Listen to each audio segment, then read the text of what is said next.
Welcome to Daily Current Affair. Today is 22nd of November 2022. The question is, which state government doubles pension of freedom fighters? मतलब कि जो freedom fighters हैं उनकी pension किसने double की है? That is C Maharashtra. So Maharashtra government ने क्या किया है, जितने भी हमारे पास फ्रीडम फाइटर्स हैं उनकी पेंशन जो उन्होंने डबल कर दी गई है. ठीक है, पहले उनको 10,000 मिलता था, अब उनको 20,000 रुपये पर मंथ के हिसाब से मिलेगा. ठीक है, और ये कितने लोगों को बेनिफिट करेगा? 6,229 लोगों को ये बेनिफिट करेगा. ठीक है, पूरे के पूरे महाराष्ट्र में. हुआ टेकन पार्ट इन, किस किस में पार्टिसिपेट किया है? जिन्होंने इंडियाज़ फ्रीडम स्ट्रगल 1947 में पार्टिसिपेट किया था, मराठवाड़ा लिबरेशन स्ट्रगल 1948 में जिन्होंने पार्टिसिपेट किया था, एंड गोवा लिबरेशन मूवमेंट जो 1961 में स्टार्ट हुआ था उसमें जिन्होंने पार्टिसिपेट किया था वो इसके लिए एलिजिबल है. ठीक है, तो 10,000 मिलता था इनको, अब इनको कितना मिलेगा? 20,000 रुपये पर month. So first Unani medical regional centre of north east inaugurated at. ठीक है, जो नॉर्थ ईस्ट में है वो सबसे पहला मेडिसिन रीजनल सेंटर जो है, यूनानी मेडिसिन रीजनल सेंटर जो है वो बनाया गया है. कहाँ पे? दैट इज सिलचर, असम के अंदर ये बनाया गया है. ठीक है, और ये कितनी जगह पे बनेगा? 3.5 एकड़्स, ये आपने याद रखना है. 3.5 एकड़्स पे बनेगा. 48 करोड़ के इसमें टोटल खर्चा आएगा. और ये किसके अंडर है? ये है national project construction corporation NPCC के अंडर जो कि इसको बना रहा है. ठीक है, और उसके बनाने के बाद ये किसको दिया जाएगा? ये दिया जाएगा सेंट्रल काउंसिल फॉर रिसर्च इन यूनानी मेडिसिन. ठीक है, यूनानी मेडिसिन का जो सेंट्रल काउंसिल रिसर्च सेंटर है उनके अंडर ये दिया जाएगा, जो कि एक ऑर्गेनाइजेशन है किसके अंडर? मिनिस्ट्री ऑफ आयुष और गवर्नमेंट ऑफ इंडिया. तो इस तरह का हमारे पास ये बनेगा रीजनल रिसर्च इंस्टीट्यूट ऑफ यूनानी मेडिसिन. यूनानी मेडिसिन होती क्या है? यूनानी मेडिसिन होती है, जैसे इसका एक और नाम भी है यूनानी टिब या अरेबियन मेडिसिन और इस्लामिक मेडिसिन. ठीक है, इस्लामिक मेडिसिन जो कि अरब देशों के की एक, जिस तरह से हमारी अपनी योगा है, वेद है, आयुष है.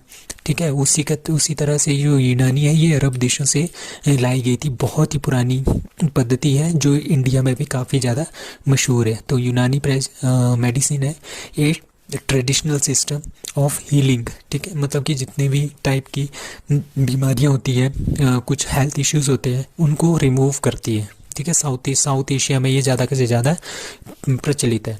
ठीक है, the Unani system of medicine offers treatment of diseases related to all the system and organ. जितने भी हमारे पास सिस्टम्स हैं, जितने भी डिजीजेस हैं, जितने भी ऑर्गन्स हैं ह्यूमन के अंदर, उसको ट्रीट करने का मादा कौन रखता है? यूनानी मेडिसिन्स. तो ये कहाँ पे बन रहा है? नॉर्थ ईस्ट का पहला मेडिसिन यूनानी medicine regional centre, that is Silchar, Assam. Who has been honored with Gandhi Mandela Award by Himachal Pradesh governor Rajendra Vishwanath लेकर.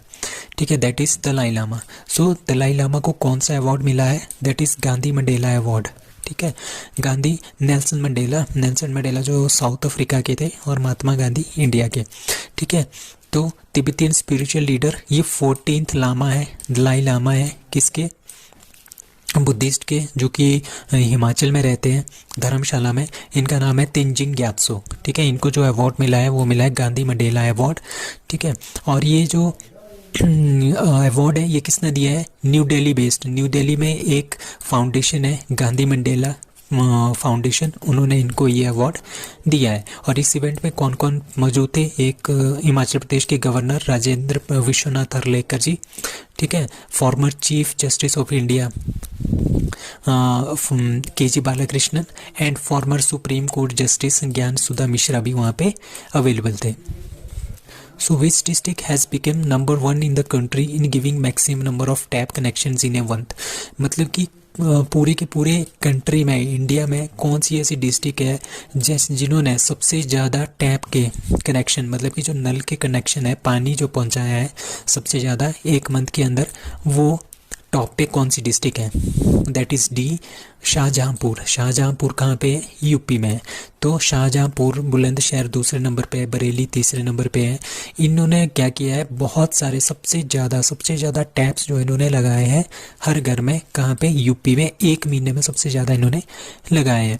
ठीक है। द रैंकिंग ऑफ डिस्ट्रिक्ट सबसे पहले पे Shahjahanpur, top the best performing category by scoring. इतने मार्क्स इन्होंने स्कोर किए, 6,09,990। ठीक है। इतने इन्होंने टैप्स भी लगाए हैं बुलंदशहर में।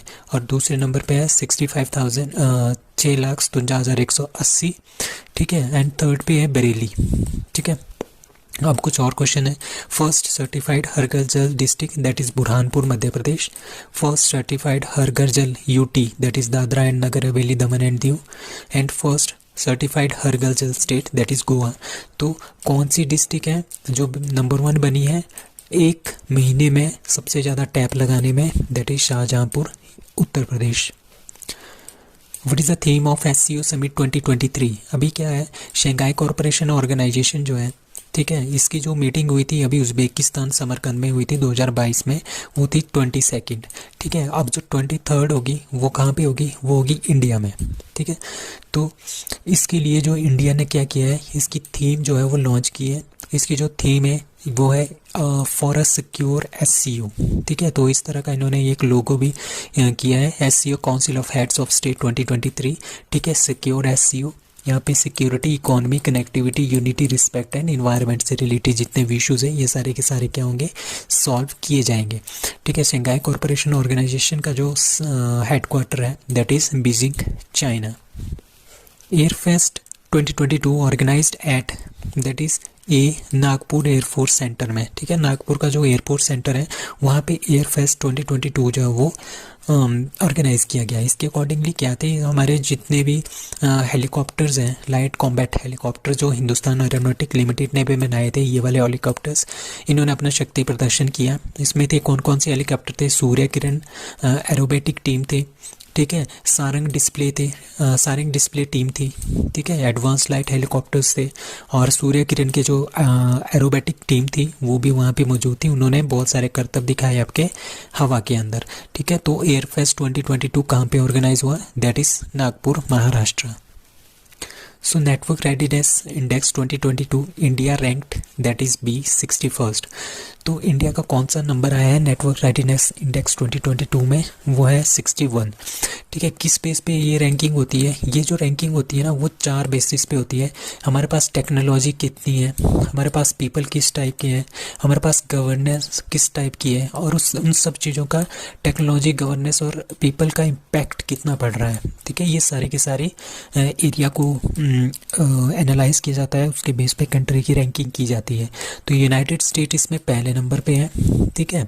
80.3 इनका स्कोर है। सिंगापुर दूसरे नंबर पे है, 79.35 इसका स्कोर है। स्वीडन 3rd नंबर पे है। ठीक है। तो सिंगापुर एशिया पैसिफिक में सबसे पहले नंबर पे है और इंडिया का नंबर है इसमें 61st। ठीक है। और इंडिया की जो मार्क्स है दैट इज़ 51.19। और ये प्रिपेयर कौन करता है? यूनाइटेड स्टेट की एक इंस्टीट्यूट है, उसका नाम है पर्टुलैंस इंस्टीट्यूट, जो इसको लॉन्च करता है। Formula 1 racing, who wins Abu Dhabi F1 grand pics?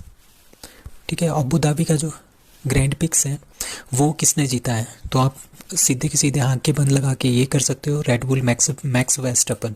ये बहुत ही खतरनाक खिलाड़ी है। उन्होंने क्या कर दिया, इन्होंने बहुत सारे टाइटल जीते हैं 2022 में। तो ये आपस में एक रिकॉर्ड है। इन्होंने देखो कितने जीते हैं, US grand prix, Japanese grand prix, Canadian, Azerbaijan, Miami, Emilia Romagna, Saudi Arabian, ठीक है, French, Spanish, Hungarian, Belgium, Dutch, Italian, Mexican, और अभी इन्होंने ये अबू धाबी वाला भी जीत लिया है। ठीक है। इस सारे के सारे 2022 में ये सारे के सारे इन्होंने जीते हैं। अब आपने ये याद रखने हैं जो इन्होंने नहीं जीते हैं। सिंगापुर ये किसने जीता? सर्गियो पेरेस ने। Monaco Sergio Perez. Australian Charles Leclerc. इब्राहिम Charles Leclerc. Austrian Charles Leclerc ने जीते हैं। तो यही है जो 2022 में इन्होंने नहीं जीते हैं, बाकी इन्होंने सारे के सारे ग्रैंड पिक्स जो है जीते हैं। So that's all for today. Thank you.